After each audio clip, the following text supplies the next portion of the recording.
فربما لا تجد شابا من شباب المسلمين ولا من شابات المسلمين إلا ولو صفحة على ما يسمى بالفيسبوك. والحمد لله رب العالمين الذي جعلني به جاهلا.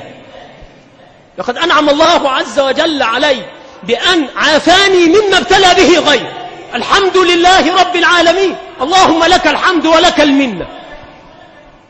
فتجد الرجل يصادق هذه وتلك، وإذا قلنا له فاسمح لابنتك أو لامرأتك أن تكون لها صفحة ولنصادقها نحن، وتأكد أن قلوبنا طاهرة،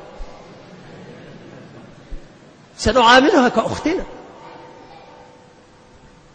لا، هو وحده النزيه ووحده المعصوم، وأما من دونه ففي الحضيض الأوهدي. تعلموا دين الله، تعلموا دين الله، تعلموا دين الله. إني لكم ناصح، أسأل الله أن يعلمني وإياكم. وصلى الله وسلم على نبينا محمد وعلى آله وأصحابه أجمعين.